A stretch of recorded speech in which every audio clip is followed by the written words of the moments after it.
Supaya kalian mempunyai metakognisi yang baik dan supaya semua pelajaran bisa nempel, berikut ini kita bahas beberapa teknik belajar yang diambil dari buku Make It Stick.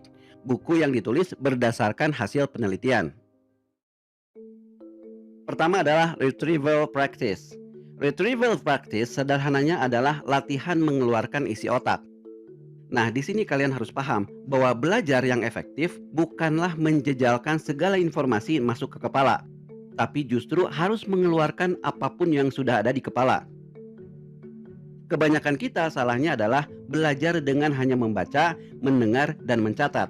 Lalu berharap dengan membaca ulang catatan kita atau membaca bukunya berulang kali, kita jadi semakin paham dan ingat.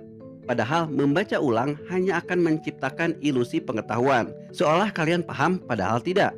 Reading the same thing over and over again, you get this feeling, I'm getting this, I understand this, yes. Whereas in fact, all you're doing is probably some sort of low level recognition.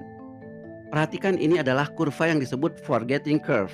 Kurva ini menunjukkan bahwa apapun yang kalian baca dan dengar hari ini akan hilang dari ingatan dalam seminggu secara bertahap. Itu terjadi karena apapun yang kalian pelajari hari ini masih tersimpan di memori jangka pendek yang sifatnya sementara. Bagaimana caranya supaya tersimpan dalam memori jangka panjang sehingga kalian tidak lupa lagi?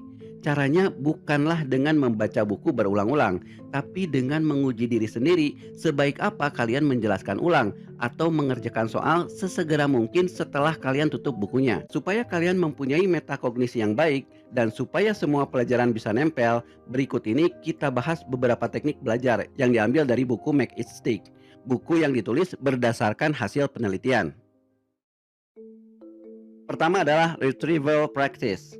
Retrieval practice sederhananya adalah latihan mengeluarkan isi otak. Nah, di sini kalian harus paham bahwa belajar yang efektif bukanlah menjejalkan segala informasi masuk ke kepala, tapi justru harus mengeluarkan apapun yang sudah ada di kepala. Kebanyakan kita salahnya adalah belajar dengan hanya membaca, mendengar, dan mencatat. Lalu berharap dengan membaca ulang catatan kita atau membaca bukunya berulang kali, kita jadi semakin paham dan ingat. Padahal membaca ulang hanya akan menciptakan ilusi pengetahuan, seolah kalian paham padahal tidak. Reading the same thing over and over again, you get this feeling, I'm getting this, I understand this, yes. Whereas in fact, all you're doing is probably some sort of low level recognition. Perhatikan, ini adalah kurva yang disebut forgetting curve. Kurva ini menunjukkan bahwa apapun yang kalian baca dan dengar hari ini akan hilang dari ingatan dalam seminggu secara bertahap. Itu terjadi karena apapun yang kalian